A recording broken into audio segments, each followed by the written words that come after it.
the tab there for questions if you've got something you want to ask as well. Look, so I've got some slides to show you as well.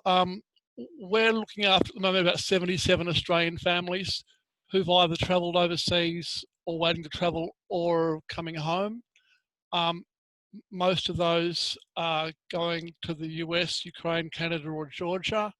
As you can see from that slide there, we've had 56 Australians go overseas so far during this March, from March onwards, and we've got a lot more still to travel in the coming months. 26 have come back home with kids, and there's about 90 newborns involved, or at least that we're working with, for Australians. Some people have got to bring other young children with them, but you know, overall it's hundreds of Australians affected by this issue. Look, we know that not always can you both travel if you're a couple, and there are measures in place for one of you to go away without the other if that's got to be the way. Some of you got little kids to look after at home, so that's just the way it is. We can work around that. You might have heard on the news that Australia has extended its travel ban generally until mid-September. For Australians, that will likely be extended till the end of the year, we think. For most destinations, it'll probably open up before then for places like New Zealand. But it's hard, and maybe the South Pacific, but it's hard to know for other countries. That means that all of you will either already or in the near future be applying for travel exemptions to travel overseas. Once you receive those exemptions, the actual date you travel is flexible. You don't have to go on the date you specified in your form. It's just to provide a guide. You won't be approved to travel with unnecessary people. So if your mum was going to come and be with you for the birth, or your auntie or something, it's a bit of a waste of time getting them to apply too, because the government is currently paying for your hotel room back here when you come home for 2 weeks. They don't want unnecessary travellers going. So it's the minimum. If you have got a twin birth coming up,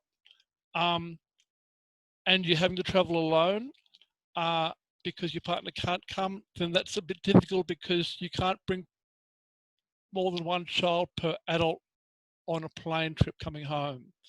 So we have had cases where we've had to find an extra adult to come back home with parents on a plane because you need that second adult there. If you're in that boat, please let us know and we'll try and help. There is ability to bring a second relative or friend with you if you need that extra person and your partner can't come, or you are a single intending parent. Then you can apply for a second person to travel with you. Okay, flights.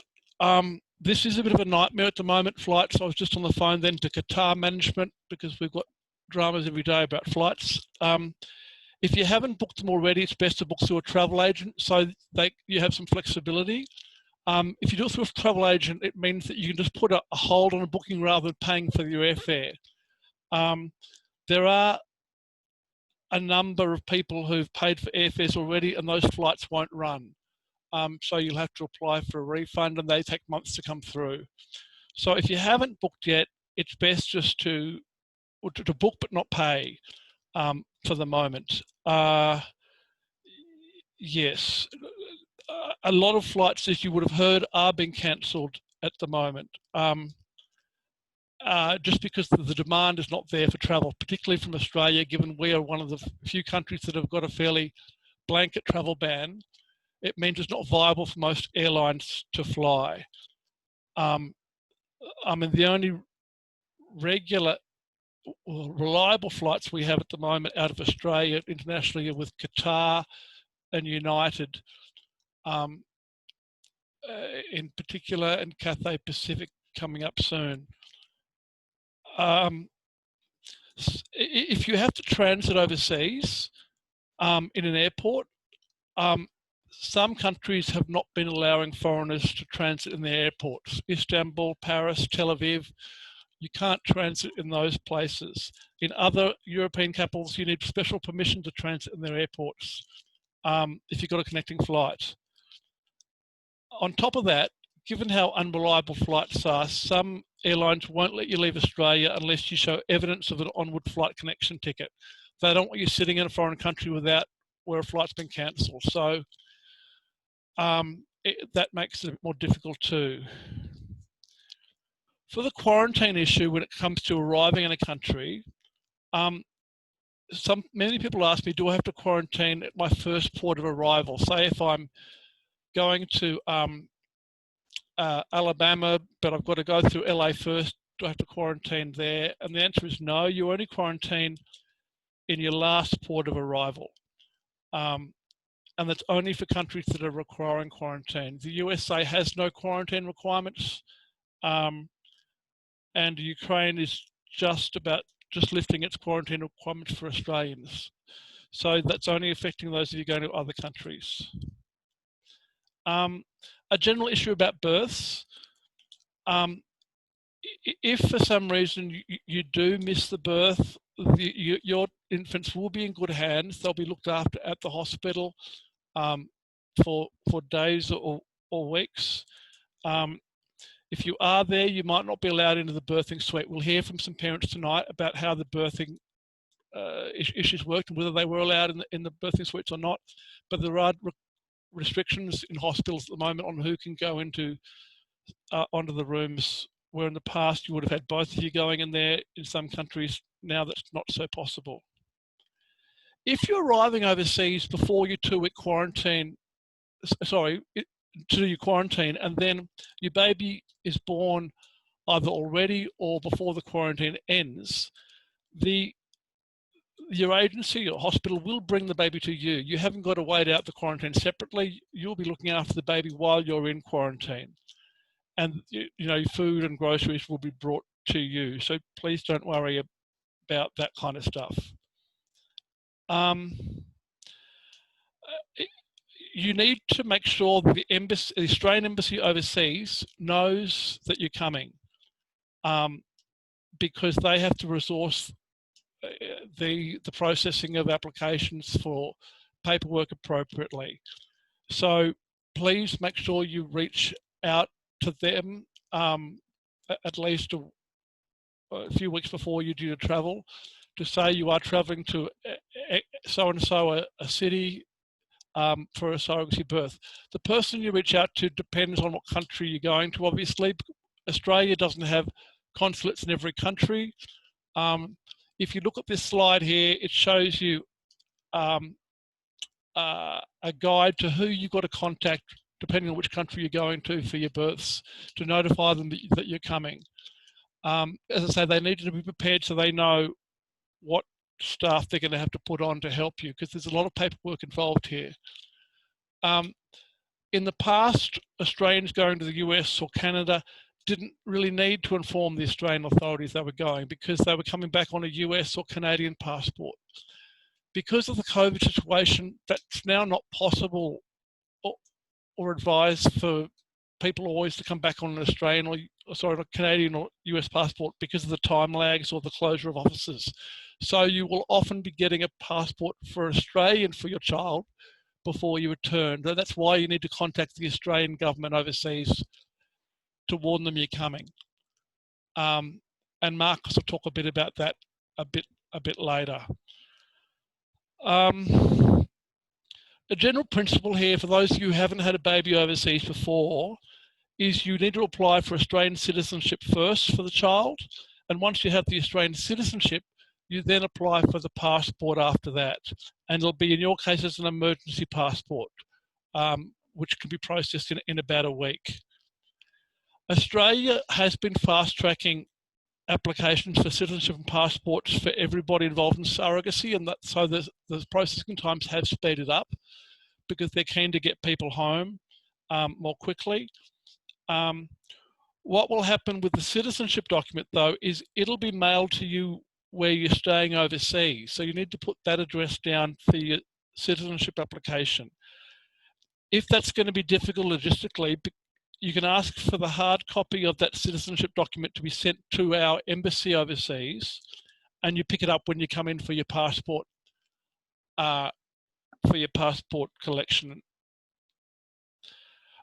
For those who haven't done this before, there is a lot of paperwork you'd need to submit with your citizenship application, and if you're missing bits of paperwork, it'll be held up. The key document that's been holding up submissions for citizenship in recent months has been birth certificates. They've often been very slow to get produced by government departments who are in skeleton staff mode or closed down completely. So we've had people who have had to wait 4 weeks, 2 weeks for a birth certificate sometimes, and you can't put your application in until you have that birth certificate. Once that's all in though, and if you've got the DNA test done as well for the countries where you need that, citizenship is being done in sort of 2 to 3 weeks maximum. I might talk now, before we go into specific country questions, about the quarantine on return issue. There's been lots of anxiety for Australians having to quarantine when they come back. We'll hear tonight from some of the parents who've gone to the quarantine in hotels to see how they did that, or how it went. The feedback I've had from parents is it's depending on where you are, it's not bad. Some capital cities look after you very, very well and will give you whatever you need, including free nappies and so forth. And others, it's more difficult. There is some criteria to be exempt from quarantine in the port of arrival. How quarantine works is you're supposed to quarantine in the port that you're flying right back into. So if you live in Adelaide, there aren't very few international flights flying back into Adelaide, so you'd probably come in via Melbourne and have to change planes and go to Adelaide. So because you've arrived in Melbourne, you'd have to apply to the Victorian government for an exemption to that quarantine. The exemption is based on a reason that's just defined as you've got a child who's unable to live independently without ongoing or regular support due to significant health needs, and you're a carer for that child. So your exemption request may be for one of 2 reasons, because you want to transit direct to your home city and go into quarantine in your home city hotel. So your friends can bring around your favourite pillow and your favourite toys which you had for the kids and stuff. Or you might make an exemption to go direct to home quarantine. And we'll hear from parents tonight who've done the first one. And I've had parents who've done the second one. If you are applying for this, you will need to, wait a second. You'll need to go to the exemption links I'm showing you on this page here. 3 states have online sites where you can apply for this online. Those other 3 states on the slide there just have an email address or a phone number you have to write to and explain your situation and ask for an application, ask for an exemption yourself. Whichever one you're doing it with, you've got to indicate that you have a newborn who needs regular support due to significant health needs. You've got to promise that no one's going to visit you at home. You can't have all the relatives coming over and saying, hi, what a beautiful baby. You're going to promise the groceries will be left at the front door. If you've got family members who haven't travelled with you, so they've stayed at home, you've got to prove that you can sleep separately or live separately from those of the family members. It is ideal also to have a letter of support from a doctor and your local federal member, because not all these applications are approved. I think of the 4 I know of that have gone in the last month or so, 2 or 3 of them got approved and 1 hasn't. So it's not definitely going to happen. Does anyone have any questions about the about what I've talked about so far? They want to put on there. One thing I should probably show you Some people ask me, when I ask about travel agents before, are there any travel agents that are good in this area right now? We've been referring people to independent agents usually. There's a guy called Craig Fife who's been doing a lot of our surrogacy case travel, and his details are on the screen there. The other question we commonly get is, I really want to fast track my coming home process as much as I can because can't be away from work or something. We have a service that can guide you with the paperwork and give you a step-by-step guide, and all the sort of a checklist of things you need to submit when and where, which costs about $500. There's another service you can get from a migration agent called Roman Duana, who can get you probably home even faster than we can, if you're using the USA or Canada. They are able to do all kinds of clever things in those particular countries. It'll cost you more, but that could be relevant to some of you are really keen to get out of the country as quick as you can. And if you go to the USA, you might feel like that because you think, oh, the USA's got so much COVID, I just want to get home as quickly as I can. Okay, so, oops, see. Now, I just wanted to check before I go on whether anyone has any questions about what we've gone through so far. Olivia, can you see any questions coming up on the screen? No, good. Oh, wait a second, I can see one. Gary, do you want to, have you got a question? No, wait a second, one question. Are travel exemptions been granted? Yes, they are being granted. I've talked to you about that. Tilius asks, do you recommend the service of Pern Jane to exit Ukraine? Good question. If you're dealing with some Ukraine agencies, Pernam's involved with that anyway. We'll answer the question when we come to the Ukraine section, but Pernam already does work with some companies in Ukraine. She's very good at this in terms of getting your paperwork done a bit more quickly. You probably save a week or two with paperwork if you use her. Gary, do you want to type your question? There we go. Okay. Okay, do you have to go to Anchor in person for Georgia? I'll answer those particular questions about particular countries when we come to that section. Yeah, but in short, no, you don't need to go to Ankara.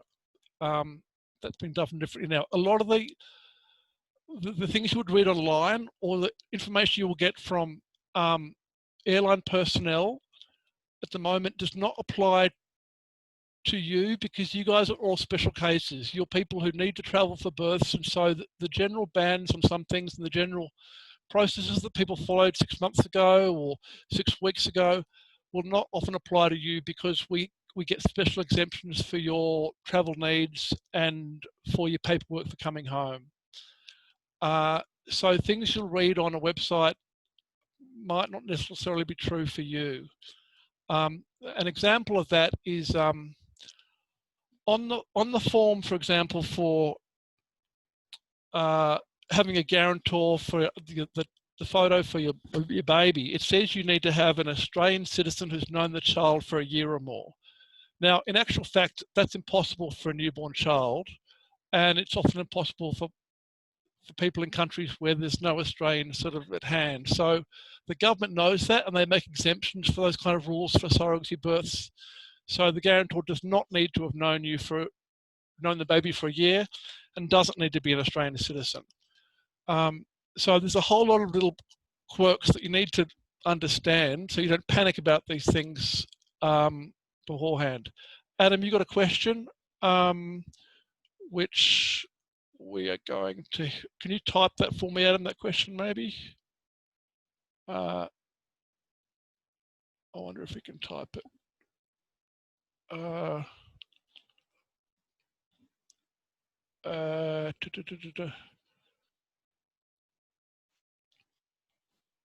No, I can't see Adam's question. Oh, wait, we can.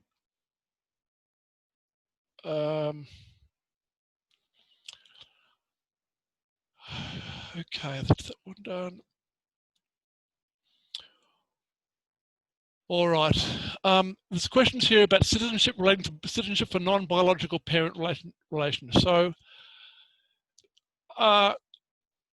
normally speaking, you will get Australian citizenship based on a genetic link to the child if you're using a country that's not the USA or Canada. If you're using USA or Canada, your citizenship is based on a court, or Greece, sorry, your citizenship is based on a court order that you have showing that you're the parent in that country. The child won't get if you're in Ukraine or Georgia and the biological parent is not an Australian citizen, you need to contact us. We'll have to do other things for you because it gets quite complicated. Do you still need some type of visa to get home? Yes, if you are traveling, if your child's traveling on a Canadian or US passport, you'll need a visa, and that's become particularly complicated because the normal online ETA visas are not available at the moment. So you need to get special exemption to get a visa manually. We're only recommending that for people using Canada, where an Australian passport's not available. I'll come to that in the Canada section later on. How long before the birth should we apply for permission to transfer between states? Look, I do it around the time, about two weeks before you need to come home, is what I do for that one. Citizenship by descent is taking about 2 to 3 weeks to process at the moment. 3 weeks or so on average in every country. Rebecca's question will come up with the how much faster will roaming be able to get us home to Sydney from Toronto? Look, it depends on your situation. If you're you should talk to Roman about that. The average return time for Canada at the moment is about 4 weeks. Roman might be able to do it in 3 weeks. Some people have asked, we're in a state where surrogacy is illegal. Does it cause any complications when quarantining in Brisbane? The answer is no, because the process is all handled by the federal government and you won't be asked by the hotel in Brisbane about surrogacy. No, so don't worry about that. Okay, look, I'm going to just unmute Marcus now because we've got to turn to the issues around the US in particular. Marcus, can you unmute yourself? Done. Thank you. Great, good. So Marcus, thanks for helping out with this. Just some general points on the USA first for people going there. The only airline that seems to be flying there regularly at the moment is United out of Sydney, Melbourne, Perth. Australia does have consulates in a number of cities in the US.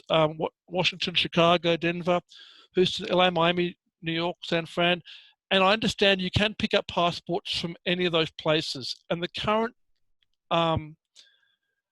way most Australians are doing this is they're getting their Australian citizenship and Australian passport rather than the US one. Is that right, Marcus?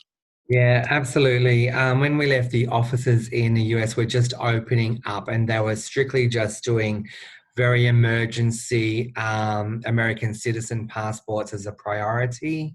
So surrogacy intended parents weren't even really viewed as a priority. So we were advised to absolutely not go that direction.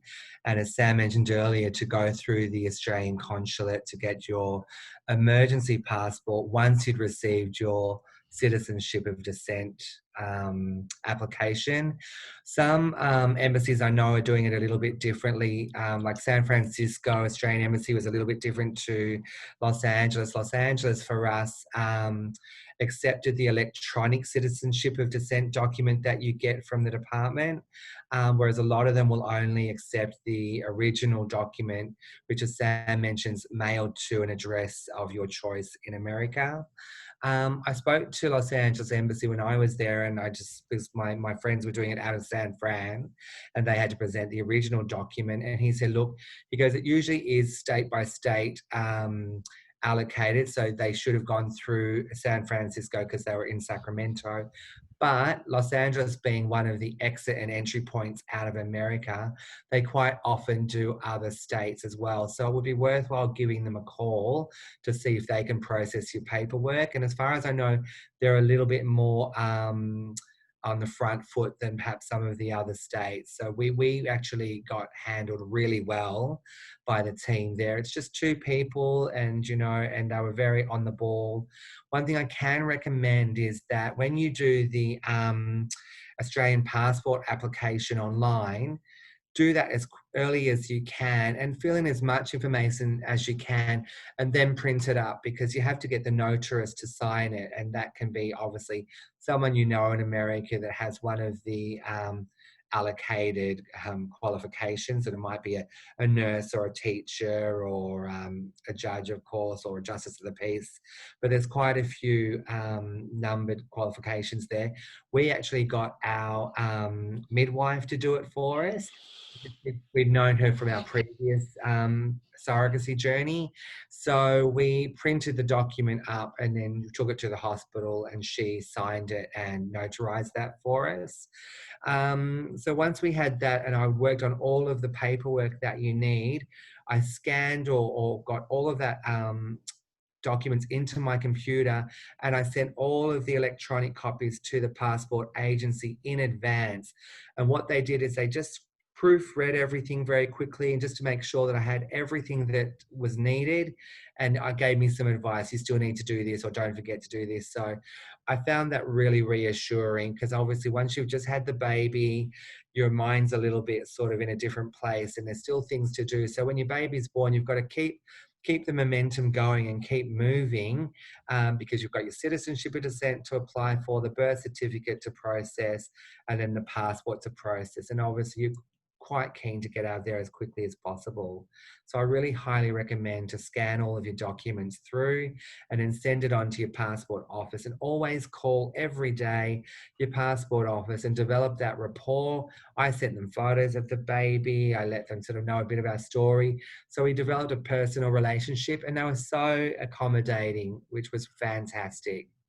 Yeah, that's great. So just for the USA, because Australia has so many embassies, there's different embassies in different cities look after different states. So the website I put up before for the link will show you which consular office you need to go to for which state.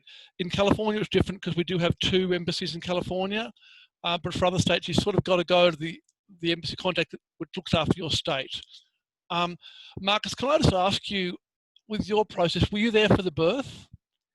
Yeah, we were there for the birth. We got there 2 weeks before, and we were in quarantine. We weren't aware that it was a little bit loose in America, so we wanted to quarantine for 14 days. We got to day 12, and our surrogate was going into labor. So I thought, do we go to the hospital? What do we do? Am I meant to, not be there? She said, look, just come, just take a chance. So we took our mask with us and our gloves, and we rocked up at the hospital in Las Vegas, and they let us through. They didn't ask any questions about quarantining at all. So we just kind of thought, oh, look, it's day 12. We know it. We've been safe and careful.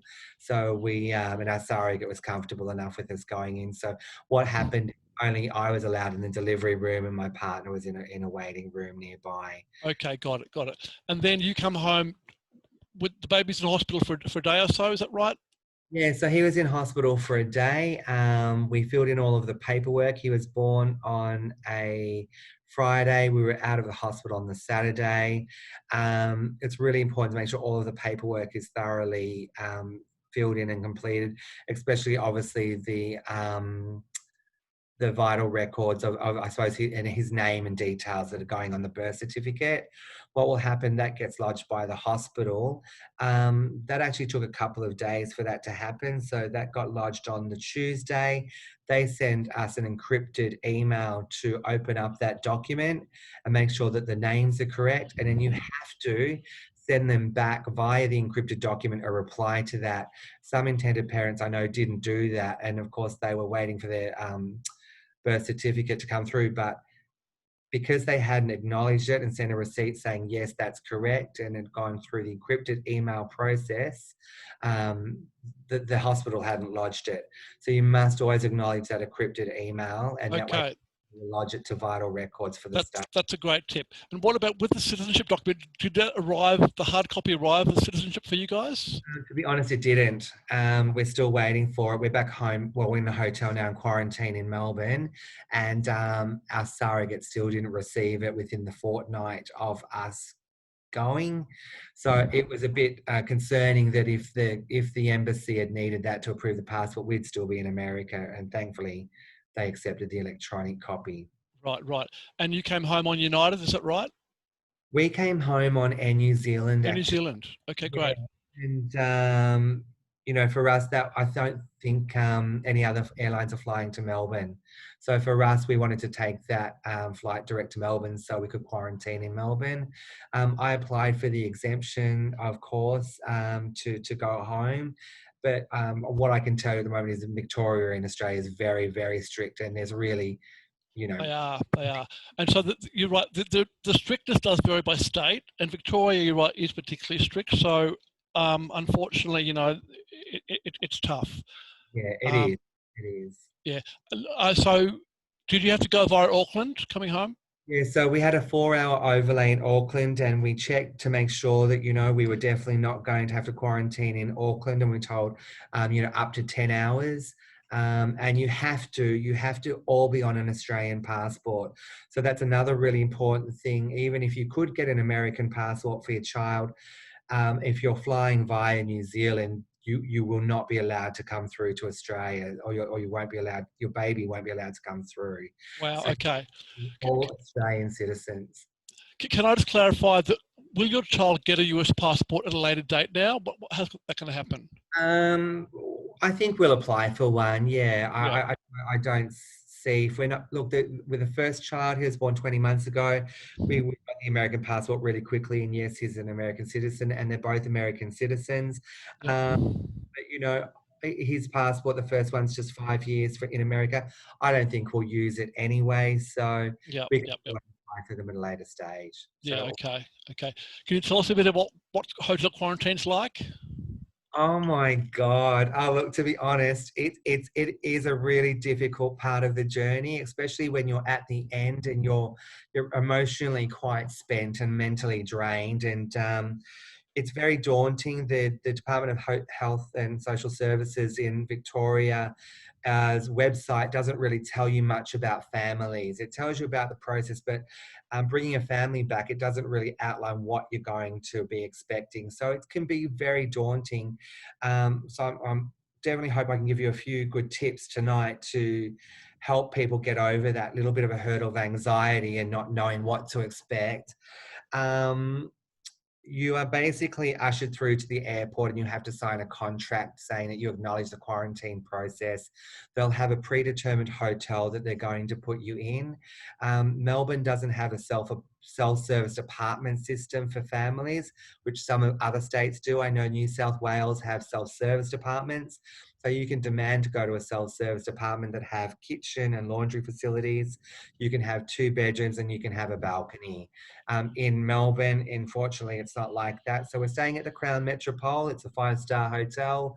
It's very comfortable, but you know, it's definitely not geared up. And I know that what the hotels do is they literally book all the floors on behalf of the Department of Health and Social Services, and Department of Health and Social Services run it all. So it's not like you're dealing with your Crown or your hotel staff at all. So you get to the hotel after being put onto a bus. By the way, I was difficult. I didn't sign a contract, and I was not going into the Crown Metropole until I knew exactly what was being provided for my family.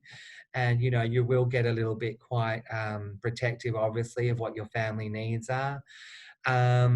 We'd complained at the airport, and they said, look, we would have the opportunity to speak to someone from DHHS when we got here. That's not the case. What they're trying to do is get you to the airport as quickly and safely as possible. And you are told you have to just check in and then speak to someone from the department. And do you have cooking facilities, an oven and a... No, there's no cooking facilities here. So you really are at the mercy of what food they bring you. My partner suffers from food allergies, and for once it's gone to our advantage. There's a link on the web. I think that you can actually get an allocation for Uber Eats, and I think it's up to $85 a day, where he can order his 3 meals from that. So we've been relying on that as well, because here there's really no catering for infants from 1 to 3-year-old. So our little boy, 20 months old, is really suffering. We're not being able to get him the food that he needs. And the food's not good. I'm going to be honest. It's not good. And we are only allowed out for air twice a week, and it's 15 minutes. So 2 15-minute breaks once every 3.5 days. So have you got a balcony? No balcony. Oh, no. man. We're going to hear soon from Robin Reynard, who's quarantined in an Adelaide hotel, and her story about Adelaide is much different. So we'll hear from her soon. Apparently Adelaide's doing this a bit nicer than Melbourne is. God. Really good. But tips that I can just quickly, if you are landing in Melbourne, you get the opportunity to grab some really, by the way, they provide nappies, they provide medicines for your teething children, wet wipes, things like that. But, if you've got things that are going to make you feel a little bit more comfortable, just buying boxes of cereal, bring a coffee percolator, or no electronic equipment allowed, to bring a coffee plunger and plunging coffee, just little essentials that will make your experience a little bit more enjoyable, because more games for the children to play with, more toys, reading books, things like that, because you really got to keep your mind in the right place and try and just eat the right foods that you enjoy, because you are at the mercy of what they drop off. I should say, we have put together a list of volunteers in each city who will deliver whatever you want into your hotels. So if you guys are stuck and can't get something, or want something, we have got volunteers who've put the names up to come and drop stuff off at reception for you. Yeah, that's a good point, Sam. They allow you to bring in care packs, so one a week, and you can get your essentials brought into the hotel. No alcohol, of course, and no things like no alcohol. So you have What? to have. You can get a small wine list in the room, so you can order alcohol in the hotel, and they do obviously screen everything that goes. They unpack it and they check it all to make sure there's nothing that shouldn't be in there. So yeah. Man, oh my God. Is anyone any questions about the US process right now? I'm just checking here now. So Jack's asked, it's my understanding that the state in which our child will be born does not have an embassy. So what that means, Jack, is that you need to look on the website list I put up before for the Australian embassies, because each of our embassies is assigned different states. So where we don't have a consulate in that state, there's another one of our consulates looked after that state. So there's no need to relocate. In Melbourne, can they give vegetarian food? Yes, they can. Yeah, they can actually. And if there's a few of you, it's a good option to choose at least one vegetarian, because you do not otherwise get vegetables. Okay. So, and they have said though that that people can drop things in. Okay, that's great. Look, thank you. We're going to keep going because we've got lots of other people to go through. Stay online though for questions if we have them, if you can. Gaurav, can you unmute yourself? Gaurav and Sudha are here. Good evening, guys. Hi, guys. Thank you for coming along. So Gaurav and Sudha have come back from Ukraine recently. We're going to talk about that journey now. Ukraine has just opened up its airspace to commercial flights. There are very limited airlines flying in there. At the moment, KLM is flying in from Amsterdam, Belavia from Belarus. But these guys had to do a fairly hazardous overland trip from Belarus to get there, as did many Australian couples. These guys required a Ministry of Foreign Affairs permission to even get a visa. That's now gone out the window. You don't need that permission anymore to get a visa. For those of you who need to go to Ukraine now, you can send all your paperwork into the Ukraine embassy in Canberra to get the visa done. Other developments are Australians no longer need to quarantine for 2 weeks on arrival in Kiev. They've been added to a green list of countries, and although you will transit through Doha, most of you, the embassy has told us that it doesn't matter. They'll still give Australians the quarantine-free period. What you do now need to go into Ukraine is a travel insurance policy which covers COVID-19. And we understand that the only policies doing that right now is the Covermore one. So unless you have that policy, you won't be granted entry. Yes. At the moment, the best way of getting there is not how these guys did it via Minsk and then an 8-hour road trip, but via Amsterdam and then overnighting and then probably a KLM flight to Kiev.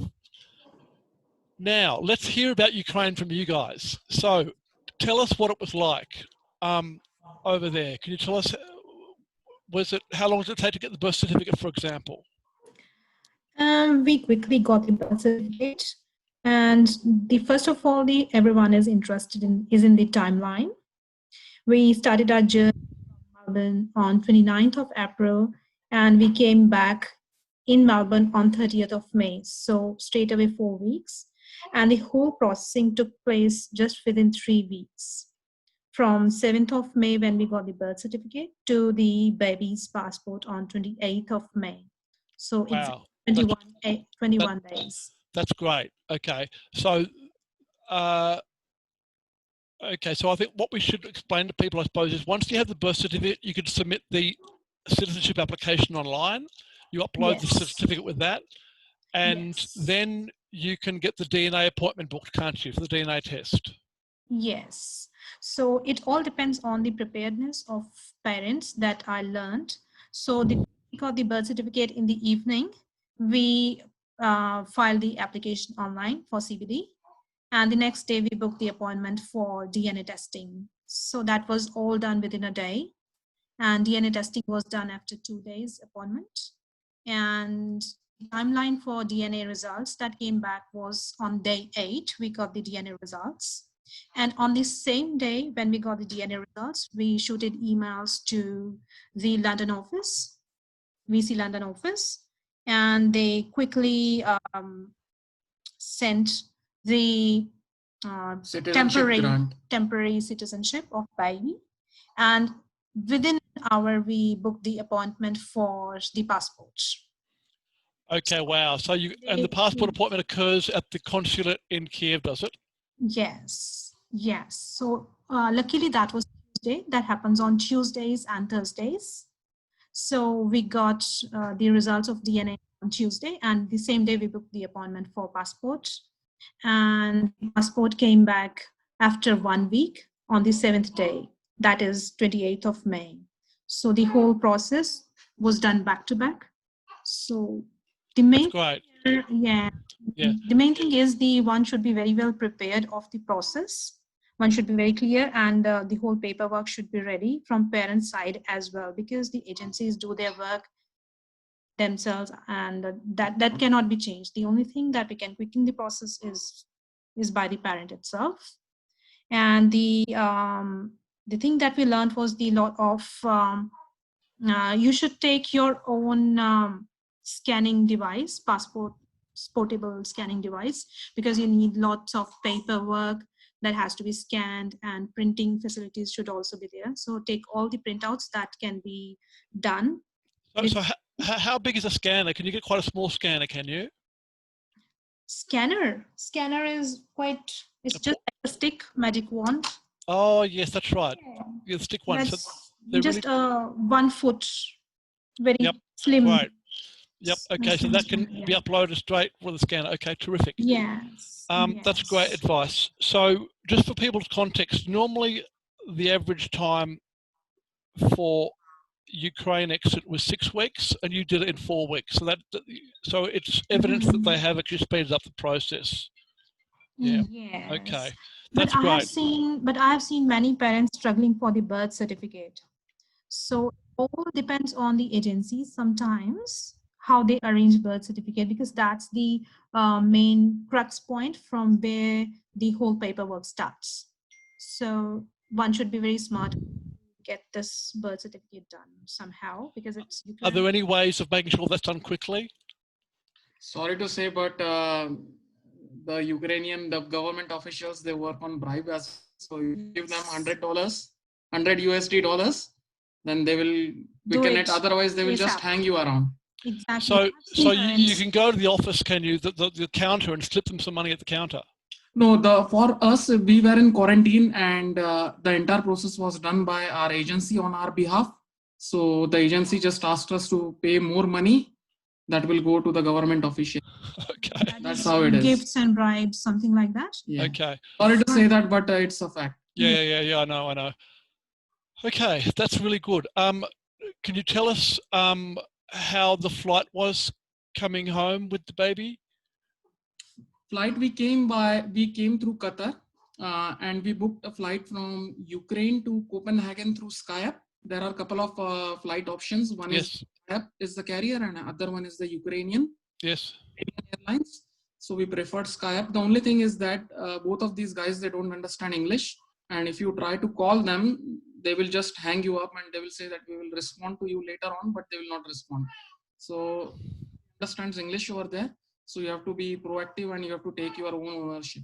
So we went to Copenhagen through SkyUp, and then from Copenhagen, we came to Melbourne via Doha through Qatar. And the Qatar flight was really very good. The staff was very helpful as well. Okay. And your experience of quarantine in Melbourne, was it similar to Marcus's? Did you, was it the same sort of thing he was describing? Yeah, we were in Hotel Crown Promenade in Melbourne, and the food was just hopeless. You have to order your own food if you want, and if you are a foodie and you are because already you are outside of your comfort zone for 2 months, and you would be craving for all of your personal food likings. So just go out and just order through Uber Eats or whatever application you have, and get it of your own choice. The only thing is that there are around 8 to 10 brief categories of food which is offered. Like the categories are lactose, I think lacto intolerant, something like that. Yep. Vegetarian, halal, kosher, all those things. But the thing is that if you order vegetarian food, they will have a fixed menu under vegetarian, and it will be like oriental food or something. Mostly it will be boiled vegetables, which you cannot eat for more than a day. And one thing important, they do not provide microwaves because of safety reasons. There are no microwaves in the room.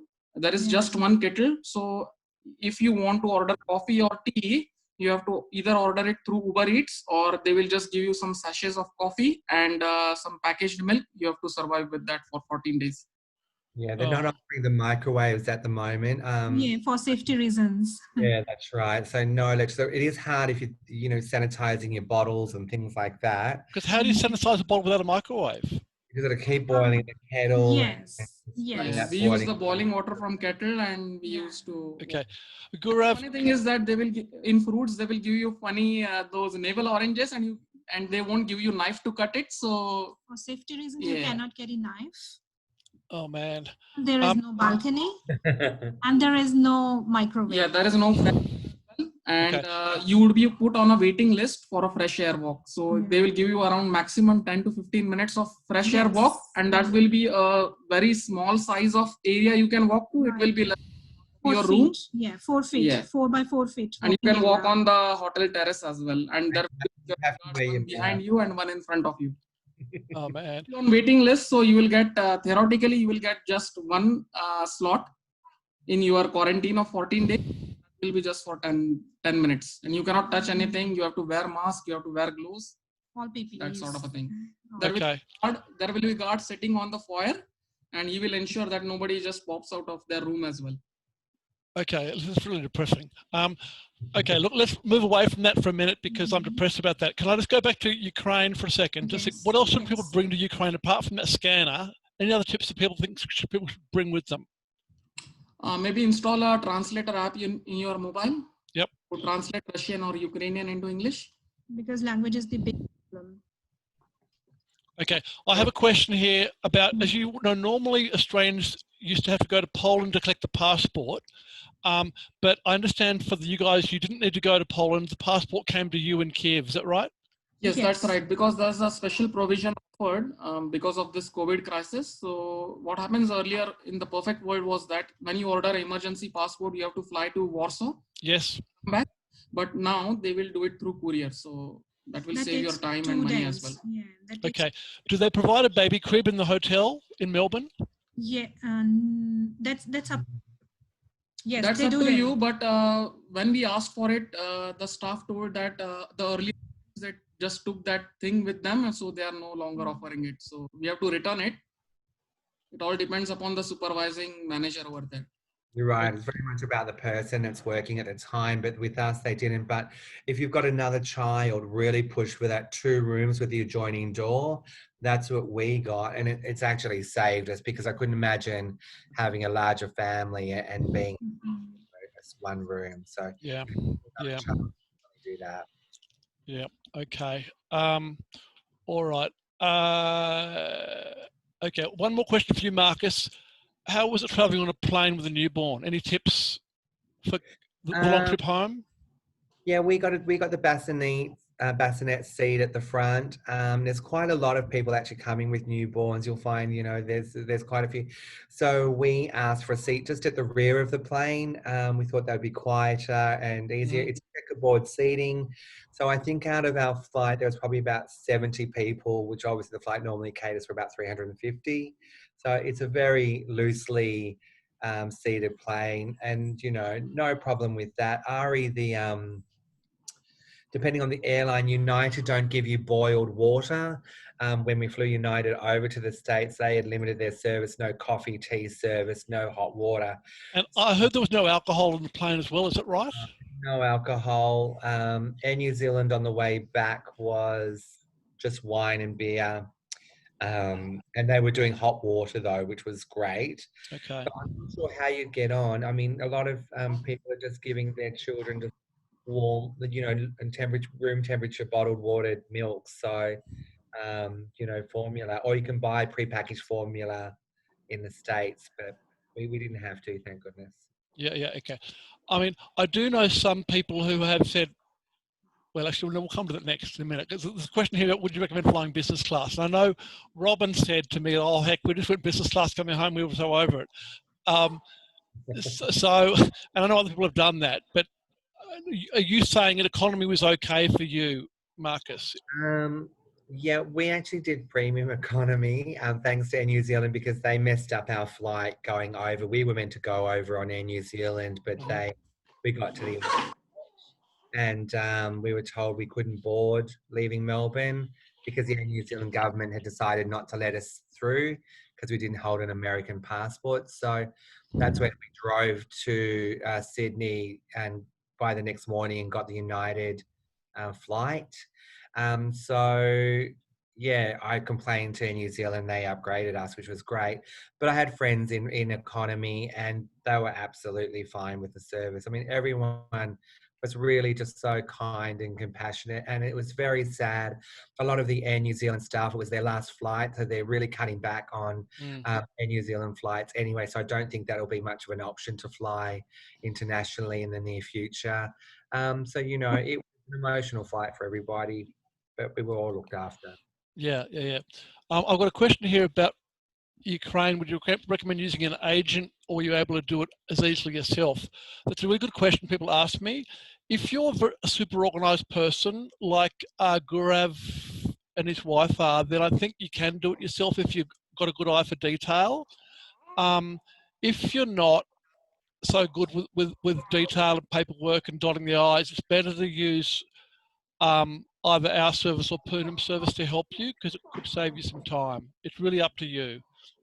Okay, look, we're going to turn now to Canada. And I'm going to introduce you to Robin Reynard, who's come back from Canada.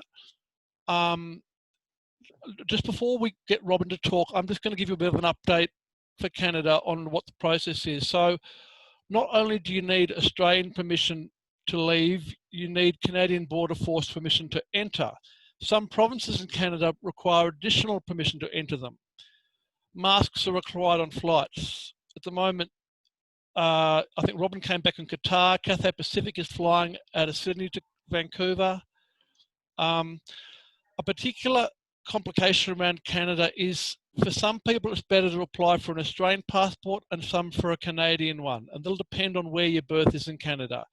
If you're within driving distance of an Australian consulate, which are in Vancouver, Toronto and Ottawa, then it's better to get the Australian passport. But if you're not, then it's probably going to be better to get the Canadian one. Yes, and we might get Robin to talk us through that process now. So, Robin, what province was your birth happen to happen in? Yeah, we were actually in, can you hear me okay? Yep, that's great. Yep, beautiful. We were actually in Saskatchewan, which was, and the city was Saskatoon. So Saskatoon's got about 250,000 people. So sort of a bit of a Newcastle, Wollongong, a big country town. Yep. So did you want me to talk through how we sort of got there? Well, how did you get the permission to enter Canada? Okay, no problems. Basically, our baby was due on the 18th of April, so we were really at the start of things. So basically, we had a phone call from our agency just before the borders were closing in Canada, saying they're closing the borders, you've got 24 hours to get there, which of course we couldn't. And then 3 days later, the Australian borders closed. So it was like, wow, what do we do? Luckily enough, we had an awesome lawyer in Canada who was really compassionate, really switched on. In Canada, they had recognised it fairly early that there was quite a few intended parents wanting to get to Canada. So a group of lawyers had actually advocated on our behalf to the Canadian Cabinet, and were actually able to include us in exemptions. So basically, and they're classed, we were actually classed as family of a resident, even though our child hadn't actually been born yet. So that was really beneficial. That's right. So do you have to apply for the exemption yourself, or does the lawyer apply for that for you? The lawyers actually did that for us. So okay, so basically you contact your lawyer and they would actually put you on a list and you'll get that exemption from then.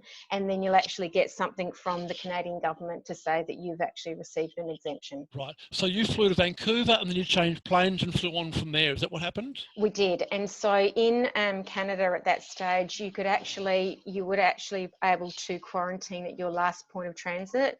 So we had flights cancelled left, right and centre, as you can imagine then. And so we made sure we had even though it was, I think, about a 6-hour layover, Vancouver to Saskatoon. So all we needed to do was to wear masks on the plane. And, you know, I would imagine everyone else's experience, there was no one at the airports anyway. So you're really, you're pretty low risk. Yeah. Okay, were you there for the birth itself? We weren't going to be, but we did make it. So okay. Were you allowed in the birthing suite? We were. So we actually pushed, obviously, to get there. As I said, it was the start of the exemptions, and we got there. And basically, we left on the 10th of April. Our baby was due on the 18th of April. So we were obviously thinking, well, we're going to miss his birth. What actually happened was he was a week overdue, which was awesome. And so basically, he was born 10 hours after we left quarantine, and we were allowed in the birthing suite. It was quite unprecedented that we were actually able to, but as soon as we found out, well, actually before that, I had actually rung the hospital and said, what's the story? And they said, no, you wouldn't be able to. In everything we did, I would say just be the greasy wheel and just keep asking. So when our surrogate went into labour, they said, can they please come along? This is really important to us. One thing I'll have to say about the Canadians, they're one of the kindest, friendliest people you will ever meet. And so, you know, if you put that to them with your story, they're going to help you out. And basically what happened that night, of a town that's or a city that's quite small, they had 7 births that night. It was a busy night. They said it's up to the unit manager. In the end, the unit manager said, you know what, just let them go. So we were really lucky to be in there 20 minutes before he was born. Yeah, lovely, lovely. And then once the birth happened, did you have to, were you able to move around Saskatoon normally then? It was still social distancing, Right. so it was pretty much probably like Australia is. What we actually found was Canada was a bit like 2 weeks behind Australia and everything they did, running out of toilet paper, all of that kind of thing. But we were allowed to see people social distancing. We actually had originally had a doula, but that wasn't an essential service. So our surrogate and her husband basically were with us every day and taught us how to parent, basically. So they were just really awesome. So we were able to move around. So that was quite handy. One thing I actually wanted to also say too, I know that the other guys have mentioned about the formula situation. In Canada, you can actually get pre-mixed formula.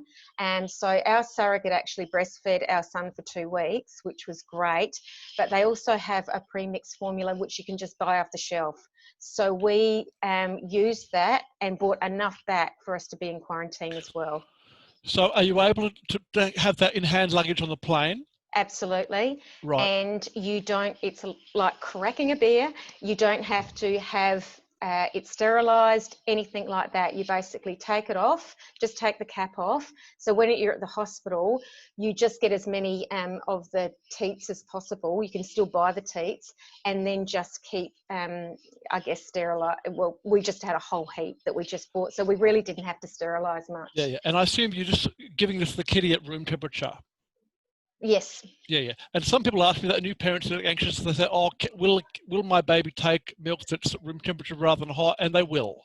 It's just what they get used to. As you know, many of us know when we've been in dire circumstances and you've had to give them milk at room temperature, they get used to it. Yep, it's all pre-mixed. Yeah, and then when we got back to Australia, and obviously we can talk about that in a moment, but we were in Adelaide and SA Health provided in the hospitals in Australia, as I understand, they do pre-mixed formula. You can get it from the hospital, and they supplied us all of pre-mixed formula until we left quarantine. So we at no point had to sterilise any bottles. Okay, interesting. Before we go to the quarantine part, I just want to ask about coming home from Canada. So you weren't near an Australian passport office, were you? So you applied for the Canadian passport, is that correct? We did. And so basically as my advice would be, is to use a team of people. We had an awesome lawyer in Stephen Page from Page Proven that helped us get out of Australia by raising awareness. We also went to our local federal MP, who was awesome with helping us get out, but also helping us get an exemption into Adelaide. And we used Far and Wide Migration, Roman Joanna, and he was a godsend because basically had the options lined up for us. So he said, let's start your Australian citizenship as well at the same time as your Canadian application, and let's just see what happens first. The difficulty with the Australian bit, like you were saying, Sam, was that we would have had to fly to another state, and when you've got a newborn, it's not really what you ideal. So we could have done that, but because we were in a small enough place that our lawyer knew the people at the courts and the vital statistics and the passport office really well, fairly well, we were able to have that process pretty speedily. We got a Canadian passport within 24 hours. So what was your time frame from birth to flying home? Okay, so Joseph, our son, was born on the 24th of April and we arrived in Sydney on the 12th of May. So that was 19 days. Yeah, that's good. Yeah, wow, okay. So it's pretty quick. So the birth certificate came quite quickly too, did it? Yeah, it did. I was just kind of thinking before that the birth certificate and the court order happened within a week.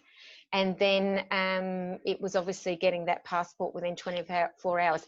Our biggest hassle, to be quite honest, was trying to get a passport photo with a 5-day-old.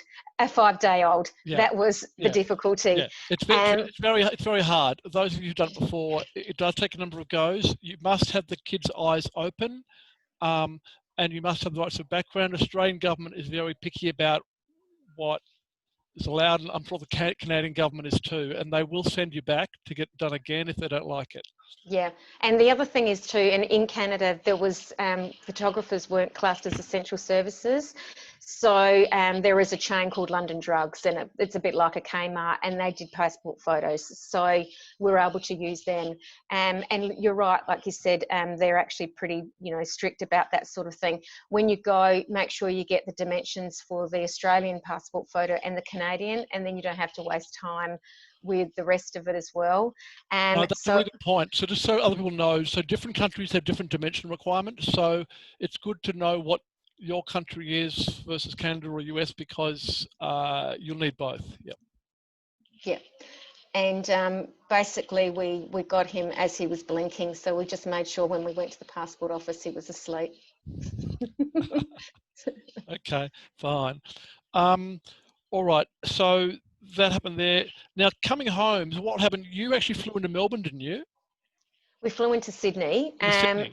And so you did something interesting. You decided we don't want to quarantine in Sydney. We want to quarantine in the Adelaide hotel. We didn't want to quarantine at all.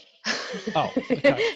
But we knew we had to. So we did everything that we could. So basically our local federal MP was awesome. And so we knew, when we knew we were going on this journey, just before, we actually wrote to them and said, what can we do? We checked out the exemptions for quarantine. And one of the exceptions was on compassionate grounds. Yep.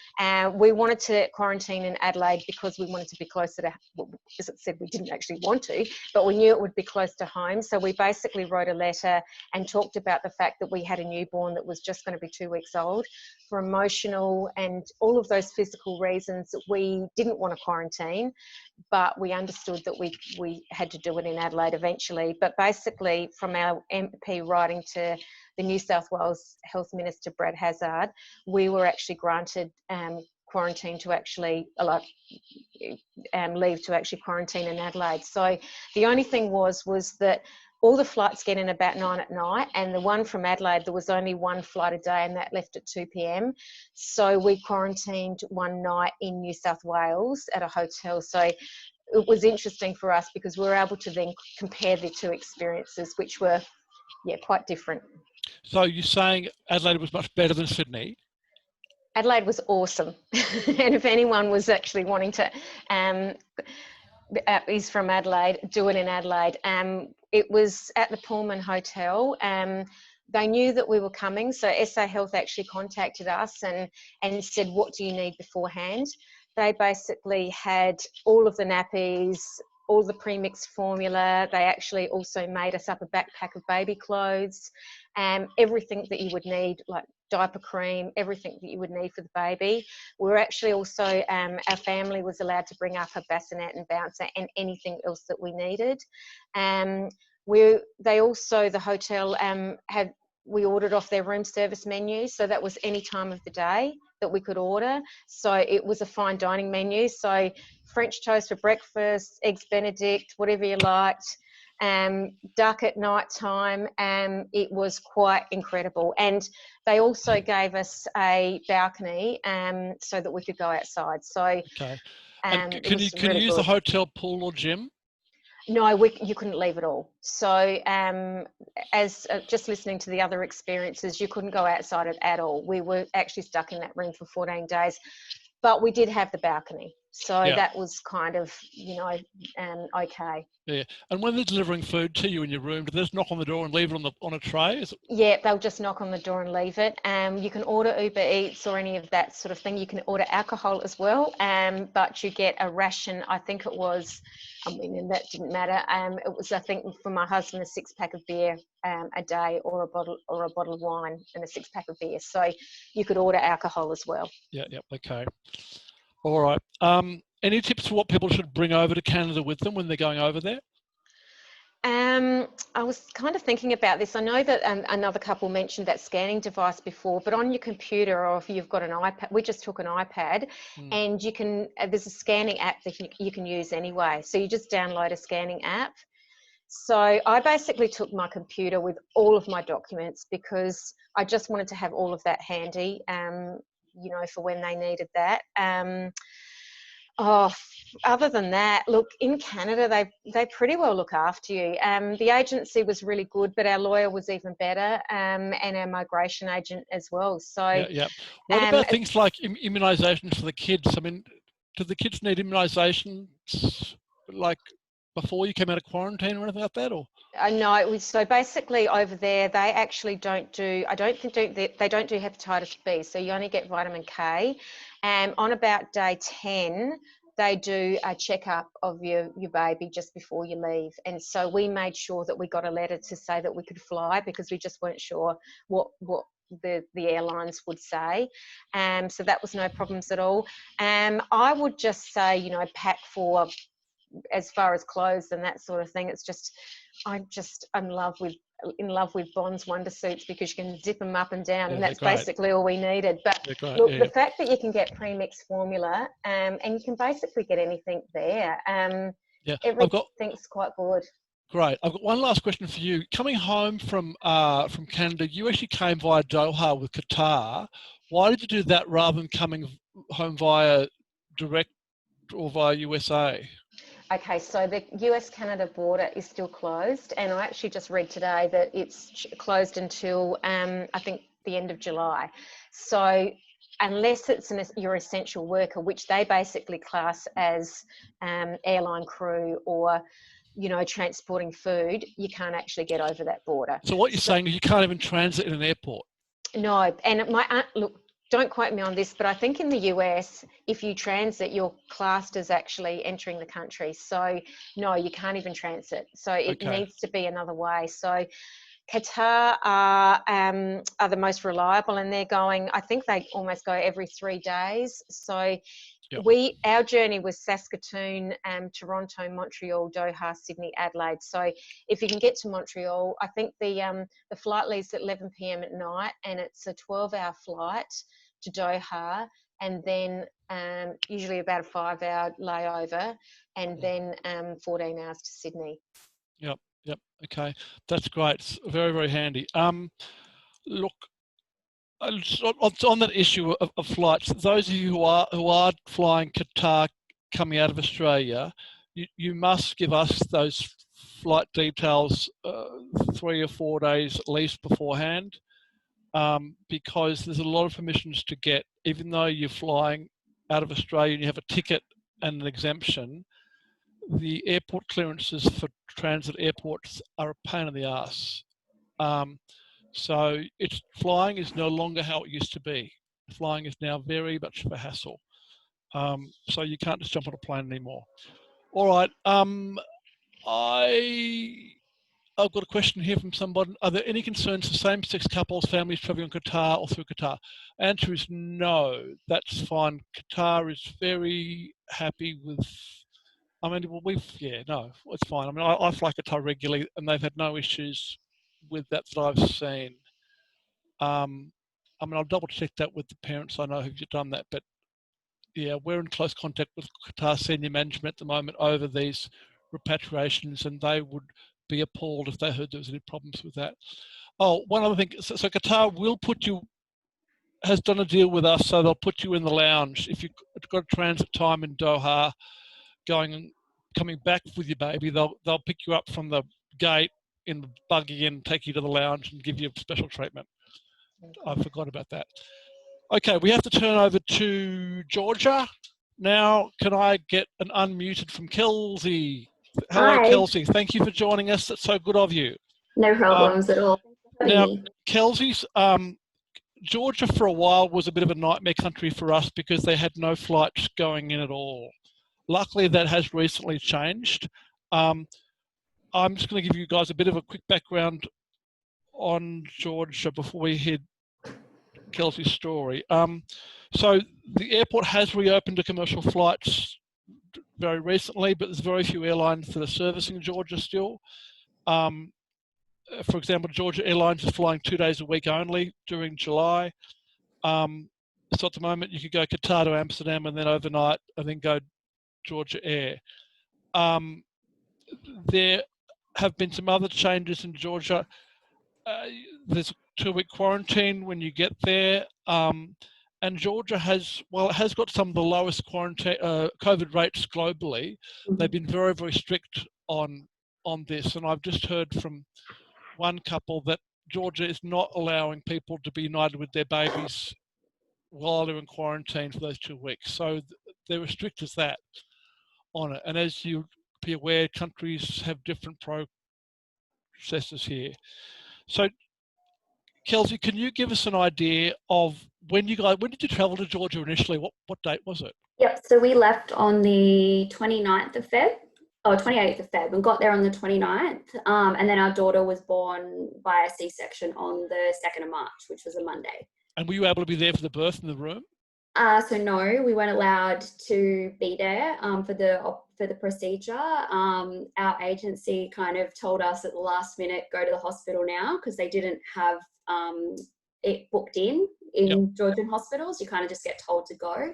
Yep. And so we went there, and we actually met her when she was in the NICU. So that's where we actually got to kind of meet her and be with her. Okay, and was she in hospital for long? No, so she was born at 36 weeks, but she was born healthy. So they had her overnight just for one night in the NICU, just for monitoring. And then we stayed in the hospital with her for 2 nights, and then we were discharged. Okay, and because you'd arrived in late February, did that mean you would avoided the 2-week quarantine? Yes, so we did. So we kind of got lucky in a way. She wasn't due until the end of March, but then she was born early. So we kind of arrived, and then things really escalated from there. So we kind of got caught up in that phase where everything just started to shut down not long after she was born. Right, and was that hard for you being in a city where things weren't open? Yes, very. Because I guess like a lot of some people speak English, but then I mean, we took a lot of things with us. So we took like all different size baby clothes. We took you know, a couple of toys and things like that. Like, it sounds really trivial, but just like little comfort things to have while we were there, because I mean, we were lucky we were able to buy like a bassinet and a couple of essential items right just before everything shut down. But after that, you couldn't get anything except like formula and like bottles and you know, nappies and dummies. Right. So it was just like, that was all you could get from the grocery stores and pharmacies, because that's all that was open. Right. What about the birth certificate? How long did it take for that to come? So our situation is probably quite unique. We had it was 3 weeks before we heard there was a problem with the birth certificate. So we were told that because of how the Australian passport is, the authorities there couldn't determine what our surname was. So they wanted to see basically a section that said surname and then first names or other names, but the Australian passport just has a name section with your, you know, surname on the first line, and then your, you know, first name, second name, middle name on the second line. So we found that out really late in the piece. So we were kind of scrounging around getting our own birth certificates and marriage certificates together. We got those translated and submitted them.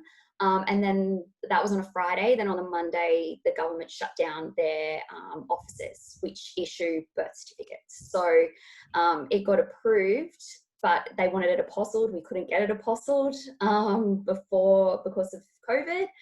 And so, yeah, they approved it on a special basis, but then we couldn't collect it. So we were actually very lucky that we managed to get through the whole exit process without it, because the Australian government the embassy was excellent in helping us to get around the issue to then get us home. And we only I received it last week in the post. Yeah, wow. So wow. It was, yeah, I mean, I don't know I know that they're reopened now. So hopefully no one has that same issue, but we were also very lucky to actually leave the country, because they do ask for the birth certificate if they suspect a surrogate baby, which they did in our case.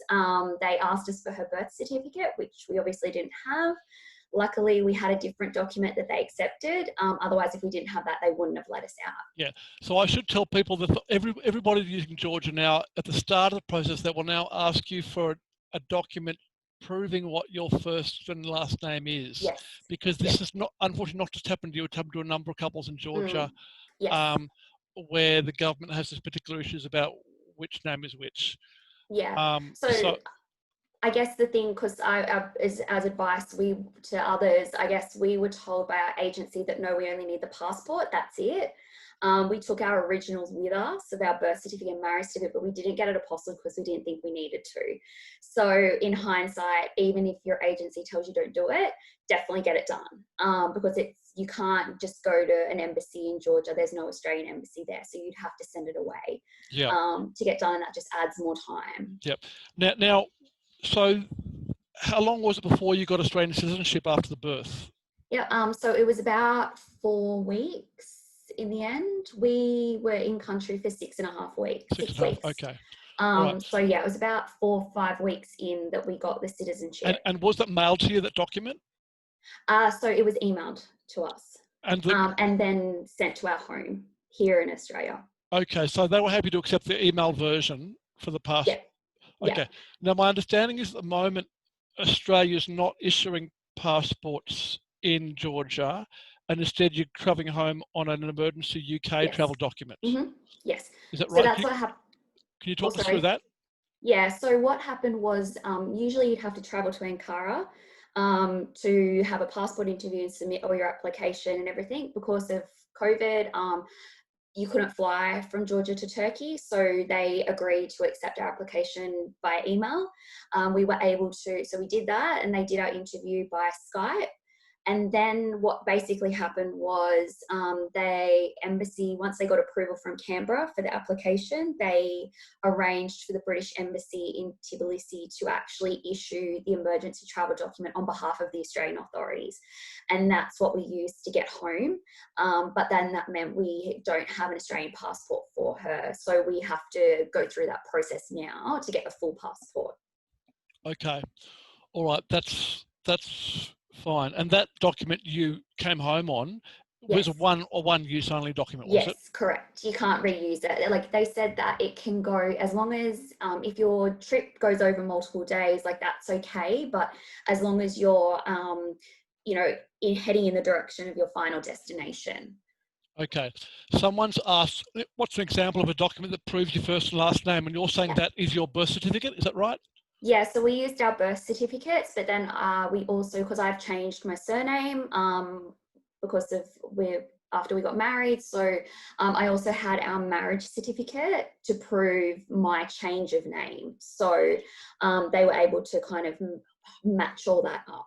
Okay, there's a question here about can citizenship be applied for without a birth certificate? Now, mostly that's the case is no, you have to have that, but you're saying in your case they made an exception. Yes, so they, and I'm aware that I think another family may have been in the same boat because they had the same issue at the time that we were there. That was the couple with triplets. Yes, yeah. So what we had to provide instead though, so they were very, we didn't get, like, they didn't just say, oh, don't worry about the birth certificate. They said, look, because of the issues, because it's shut down, we need you to submit other documents instead. So we had to provide our embryo reports, an embryo transfer reports throughout the pregnancy, as well as basically anything else we could get our hands on that would prove that, that there's the link between our daughter and us. Yep. And all these documents you're uploading onto an online application. Yeah, that's all. It was all done through the IMI account. That's right. Yep. Okay. There's a question here about should we get birth certificate and marriage certificate apostille in Australia and then take those copies with you? Yes, definitely. Yes. And you need to take the originals with you or just the apostille copies? So we took our we took our originals with us, because then what they'll ask for your document to be translated to Georgian when you're there, if they need it. So in that case, they then have to my understanding is they needed to cite the original, which is what we gave them. So we then would travel out, here's the original, they take a copy, translate it, and then notarize it to be able to then submit it. Okay, fine. Let's talk about coming home. You came home to what city? So we came home to Perth. Okay, and did you go to hotel quarantine? Yes, so we went into hotel quarantine to start off with. So we had 3 days at the Pan Pacific in Perth. Yep. However, we were able to get an exemption to quarantine at home for the rest of the period. So and when did you apply for that exemption? Yep. So tricky again. the WA authorities, it felt very disorganised in terms of arranging hotel quarantine. So I'd reached out to them beforehand via email and was told, oh, you sort out what you need for the baby when you get to the hotel. It'll be fine. Don't worry. And we couldn't call the COVID hotline, which we have here from overseas. So in the end, my mum actually called the COVID hotline on our behalf. And so she spoke to them the day we flew in, and then it was 3 days from then before the exemption was granted. So, and did she have to provide some documents to show the reasons? No, so she didn't. They called us, so they went through a big process, but they also called us to talk up to us about it. And then they also requested letters from our GP to say that basically they're supportive of us quarantining at home and they take responsibility for our care and for our daughter's care from when we go home. So, Okay, so what I'm hearing here is WA has been much better about this.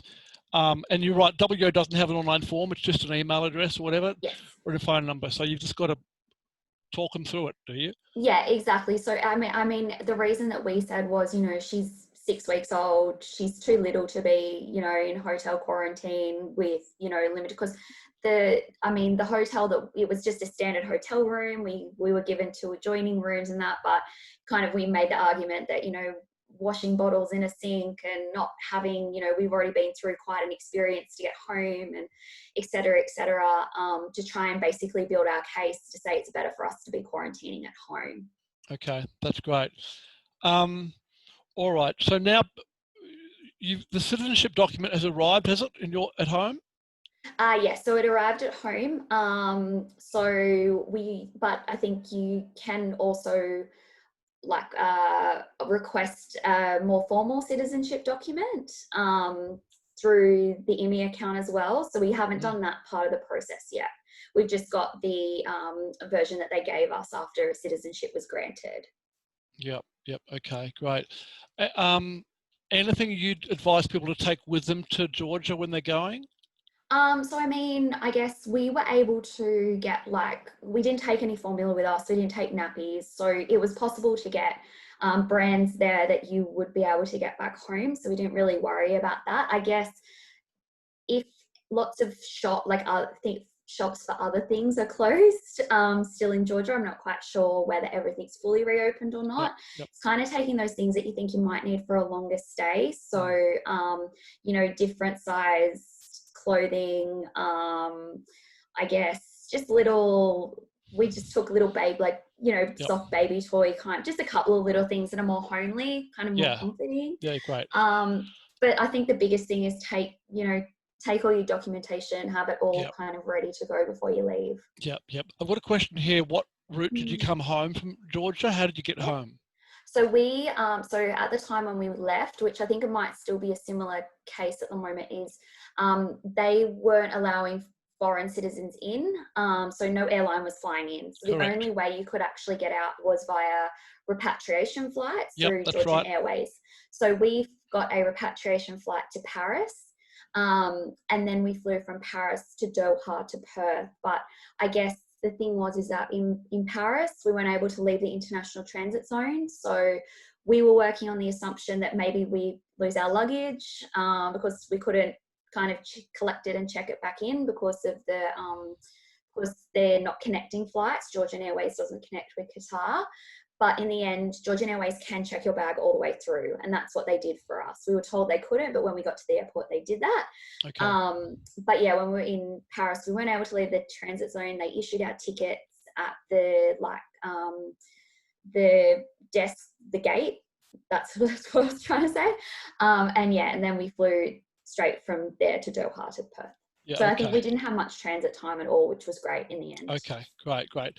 I mean, just as a point for people, you probably won't be able to fly your favourite airline at the moment, and you'll also probably be flying a longer route than you'd expect to fly because the fact that there aren't the good connections there are usually because there's so few flights flying. So where at one time it would have been maybe 2 flights to get overseas, it's now probably going to be 3 flights for many people. So I guess one thing to add is so we were quite lucky. The whole trip was probably 36 hours door to door. If we didn't get that flight, our alternative option was 55 hours plus of travel and, 4 or 5 connections. So there's not a lot out there. Yeah. I've got a question. A flight's going to Georgia from Australia now. Yes, they are, but you've got to sort of change in Amsterdam or Minsk, I think. There's not many airlines who are flying in, so you can't go Doha to Tbilisi like you normally can. We're hoping that the airlines will come back with, the big airlines will come back with flights soon, but at the moment it's probably another month or so away at least. Okay, any other questions people have got about any of this they want to type in the boxes there? That's been really helpful for me to understand too. People, as you've probably heard, things are changing on a weekly basis in terms of flights, in terms of processes. It may be that in Georgia, the government will return to a process happening via Ankara and Turkey, but for the future at least, it's still happening in Georgia. But the government, well, our government has advised all Australians who have to travel to Georgia or Ukraine or these other countries just to contact them as soon as they can to get an update from the government. I've got a question come in about, to all panelists really, anyone can ask this, what it's like flying with a 20-month-old toddler. Are they allowed to walk up and down the aisles as toddlers do at all? Yeah, I think we didn't fly with 20-month-olds because we were told it would be a nightmare. Does anyone know what it's like flying with a 20-month-old? I think Marcus left a child at home, didn't you, Marcus? No, we took our 20-month-old, and I'm so glad that we did under the circumstances. We were thinking about leaving our child at home, and you did. Okay, so how did that go in terms of the flight? We didn't know what we were walking into, so yeah, we took him, and you can't really walk, no, up and down the aisles. In short, you've got to stay pretty much where you are. We were in the middle seat, so you've just got that little back and forth section in between the aisles to walk. It's checkerboard seating, so as long as you don't go too close to the next person, you're okay. But pretty much, yeah, that's it. But look, honestly, he was fine. Just take a little travel pack of stuff with you. Make sure you've got, you keep toys in your suitcase and you just bring them out as needs to, save some for the trip home. And, you just sort of just keep feeding them little bits and pieces to just keep them occupied on the way. And here he is now. He's about to go to bed. But yeah, great. I've got a question people have asked of any of you again. What's the best baby carrier for your baby while overseas? Is there a good brand of carrier or something that? Yeah, look, to be honest, you kind of go for the one that's just going to get you through, because honestly, you'll only use it a couple of times. In America, we just went to Target. They have a great range of carriers, and we just chose the one that was, suitable for just getting the baby from the hospital to our Airbnb and literally back from the Airbnb to the airport. So what we did, guys, is we actually brought our carrier home. So, people like us are bringing their carriers home. We don't need to use them again. So, there'll be people that I suppose can offload them. And you should take, if you're going to America, try and take an American a capsule from Australia to you with American, to America. So you've got it with you. So you don't have to buy it. Otherwise, so we're quite happily able to surrender ours back to someone too. So, and there'll be lots of other people that have come home in our position too. So American baby capsules aren't compatible with Australia, so you can't. Okay. We used Baby Beyond and Baby Carrier, which was really good through the airports with long layovers. And the other thing was you can actually, it's called Brica, I think, the brand, BRICA, and they do a collapsible baby bassinet. So because we were in a couple of hotels where we had to do overnight, and it's actually a collapsible bassinet where you can actually just take it on the plane. And we actually found that was really handy. What's the brand? Brica, B-R-I-C-A. Okay. And that was really good. Okay. I've got some other recommendations here. Gurav's talked about Baby Cocoon, which is an Australian brand, I think Gurav is it. And Rebecca's talked about the Baby Zen Yo-Yo pram, as it's allowed as carry-on luggage. Yeah, a yo-yo pram or a travel pram is really essential to be able to take your baby to the gates, you know, and then obviously just fold it up and pop it in the overhead lockers. Wow. There's other options too besides Yo-Yo, but Yo-Yo is probably the most popular, well-known brand. And we also use what I think the other guy is talking about is a Cocoona Baby, which is like a concave foam bed where it's not collapsible, but you can sit it in your bassinet and you can sit it in the room and put it on your bed, and literally that's what your baby sleeps in. And there's things like Cocoona Baby and Yo-Yo collapsibles are fantastic. Yeah, okay. I've just got a message here from a parent who's traveling to Canada, and they've booked United via San Fran to Toronto, and they're worried about the transit. Look, I think that'll be okay, that San Fran transit. But look, Nam, if you could just, when are you traveling? Traveling Sydney, mid-July. Yeah, just email me, Nam, if you could tomorrow. I think we'll work that out for you. Okay, I'll just double check. If you could check with United. I think United has probably clarify that. I'm sure it'll be fine. If they've sold you the ticket, it should be. But you just double check. You've got to make it clear to the airline that you're Australians and you're not Americans, and that you've got a Canadian citizen with you, which is your toddler. Okay. Michael's asked me, do you need permission to transit in Doha? No, you don't. The permissions to transit are only for European hubs, not Asian hubs. Well, not Doha anyway. Okay. That's sort of all we've got time for, sadly, tonight, but it's been great to have you all involved. Thank you so much for coming. It's our first time using this platform, but we'll be doing a number of these webinars over the next few months. So stay tuned for those if you want extra information. There will be one coming up also for people who need to ship embryos or sperm overseas, because the normal, no one can travel to provide sperm or embryos. We're having to ship these things away now, and so that's a particular big problem too for people. So we'll be doing things like that in the near future. So thank you so much for all the parents who came and talked about your journeys around the world. It's great to see some happy outputs after helping so many of you.